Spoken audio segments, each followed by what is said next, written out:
for coming.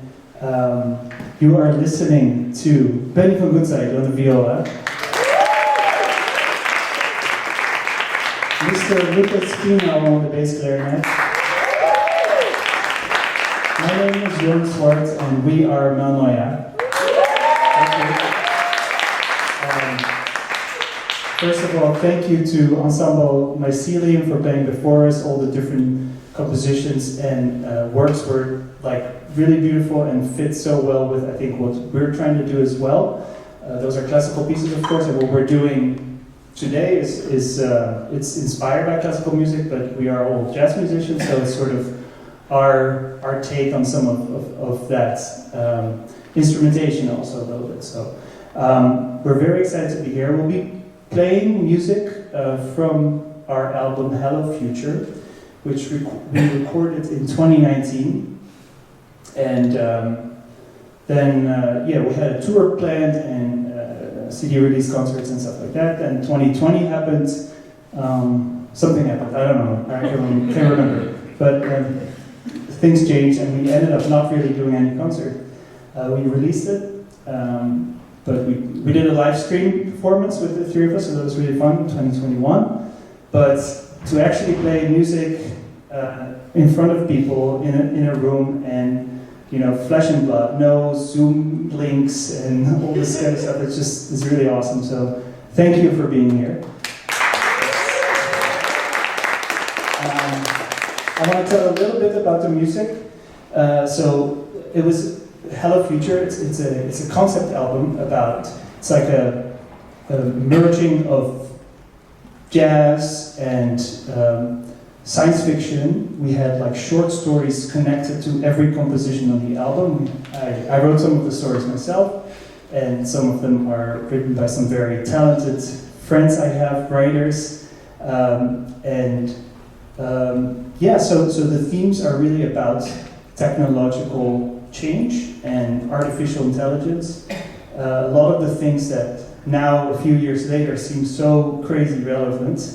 And this is a sinister evening, and it's about things we're scared of. And for us, it's maybe not ghosts and monsters, but it could be algorithms and large language models. So that's kind of the theme. So every composition has a short story attached to it. We also have CDs in the back, so if you want, you can purchase a CD, and it comes with a little booklet with all the stories in it. I don't want to say too much more, but this first composition was Choro Humano. I wrote it when I was really getting into Brazilian music, and Choro is a genre of music that originated in Brazil in the early 20th century, and it's very, what do they call it, Lucas? It's the bebop of Brazil. Bebop of Brazil, right. He always used to say that on tour. It was fun. Back in the day. It's been 5 years. We're rusty. Anyway, so that was a piece called Choro Humano, human Choro. It's really about reaffirming what it means to be human in a technological age. And this next piece is a piece called First Ocean. And it's a short story about a man. This is in the future where people don't die anymore, but they lose their memory. So this guy's job is to terraform other planets, and then he goes back to check on one of the planets. But it takes so long to get there. By the time he gets there, he's forgotten everything. But it's a blooming planet with waters and oceans and trees, and it's all green. And then he gets to the ocean, and he's smelled the ocean before, but he doesn't remember. So it's like he smells the ocean for the first time. And this one is called First Ocean. Hope you enjoy.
Oh my God, already. Lauren wanted me to say something, but I don't really know what to say. I'm not much of a. You got this, buddy. When we first started rehearsing, probably a decade ago now, Almost, yeah. and all of the conversation always ended up talking about the end of the world. I was going to say that. That was my thing. Oh, that's, I'm reading your script. Did you really? But it's funny when it actually happens. After we released this record, and now we're back, and we're really happy to be back. And I just want to say that for me personally, the intersection between these styles of music, it's a gratifying path, because a lot of times we judge ourselves by our models. But when you kind of find a new model or a new way of doing things, it gives you a lot of freedom just to be who you are. And so I really appreciate the invitation to be myself in this group, and love to get to hear you guys be yourselves in this group too.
and it's a short story about a world wherein democracy is an app. So this app, get it? And this world, so people swipe left and right on all issues, big and small. And then I was curious last week and see if, in the meantime, there was actually an app called Democrat, but there's like multiple now, so great. This next one, it's not really, it's nothing to do with technology really, but when I have a really good friend from high school, and we've been writing each other letters for basically since we went to college, because we were always living in different places. And then one time he was visiting me, and he was like being really sneaky, asking where I kept the letters he had sent me. And then it turned out that he had copied them all, and then for my 30th birthday, had like bound them in a book, and all the letters back and forth. That was my birthday present for my 30th birthday. So that was amazing gift. And then his 30th birthday was coming up, so that was a problem. So then Chloe, my partner, said, "Yeah, dude, you gotta write him a piece." So that's what I did. I wrote him a composition because that's what I know how to do. And this is what came out of it. It's called Paltje.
Okay, so now we're going to go to the more sinister part of this program.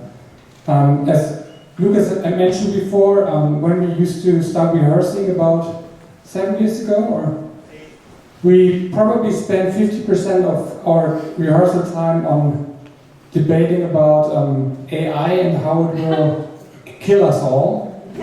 And interestingly enough, in this time, yes, since then, recently actually, a lot of these predictions started to show the very first steps. And I mean, I'm sure you've, or some of you might have heard of a concept called digital singularity. If not, the idea behind the digital singularity is that if there's once an AI that is smart enough to enhance its own programming, to kind of get smarter, we will be very quickly outsmarted, like by artificial intelligence, which will like reach levels of intelligence that we can't even understand or imagine. And Jorn wrote a cool, very fitting piece to this idea that AI will soon consume us all. And this one is called Prelude to Singularity.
Now, if that didn't cheer you up, I don't know what will. Yeah. So this next piece is actually, it's a new piece. I wrote it last year. and it's kind of a companion piece to the previous one. But don't be scared. This one is fun. So like I can get really dark on this stuff, and especially lately, I think it's just going so fast, everything. And there were periods where I would Chloe would find me on the breakfast table with my head on the table, just being in despair, and what are we gonna do? And then she asked, well, if it's like, how do you want to? If you actually think it's that bad, how do you want to spend this time? So then I realized, like, either it's going to be fine, and that'd be awesome, so that we can have a party and have a lot of fun, or not, and we're all going to die, whatever. But then maybe, how do you want to spend that time? We should all have a party anyway, and just have have a good time with our friends and family, and just be. So then I was imagining this sort of world where we just all dance into the apocalypse, and it's going to be awesome. So this next one is called Samba for the End of the World. I hope you enjoy it.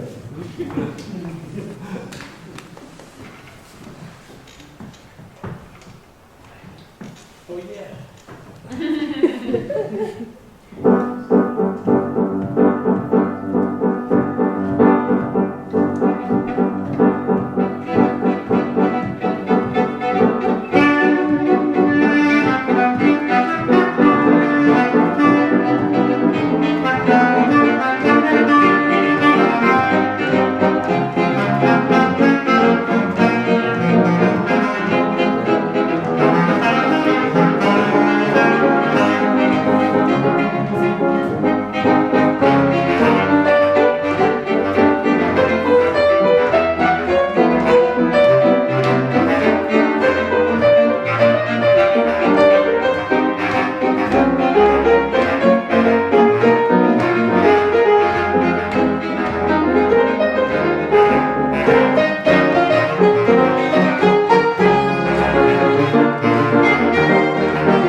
now we have also one. I mean, the next piece we played on our tours, but we never played it like we're going to play tonight.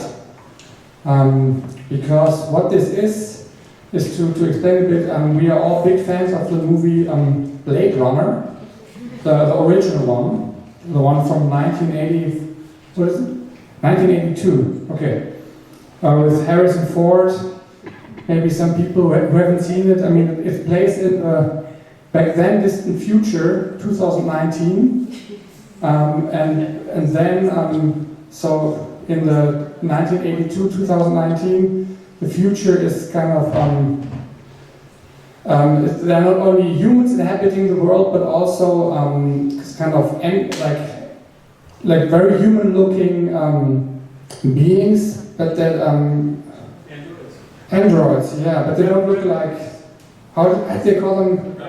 Replicants, right? That's how they call them, replicants, and they are indistinguishable from human, except when you do a certain test with them, and they are declared illegal because the government feels they're dangerous, and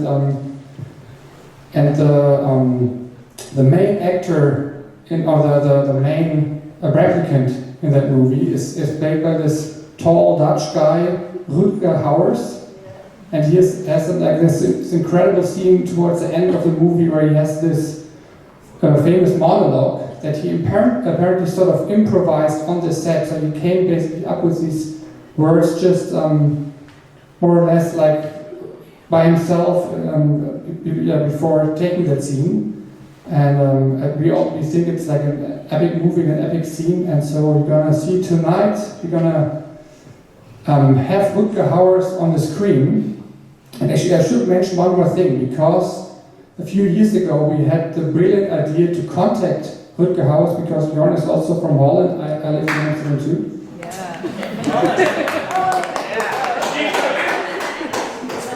And we had the idea that in a concert in Holland that he would actually read his monologue from that movie while we play the film. And Bjorn was in contact with his management, and they said, yeah, that's a great idea. Let me suggest it to Rutger, and then, very sad, Rutger passed away. So he didn't get to do that. What's kind of crazy is that he died in 2019. He died in the same year as he died in the movie. Anyway, too bad. It's a beautiful scene, and I hope you enjoy it. It's called Tears in Rain.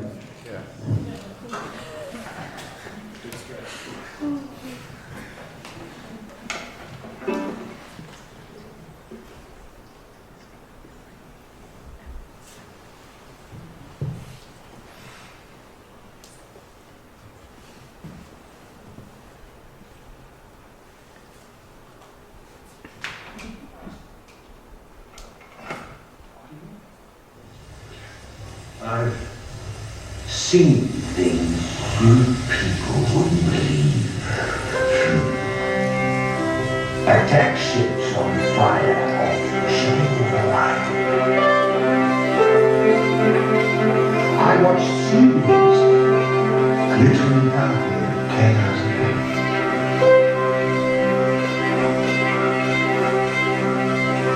All those moments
got one more piece for you, but not before you're listening to Benny Van Gutzai on the viola.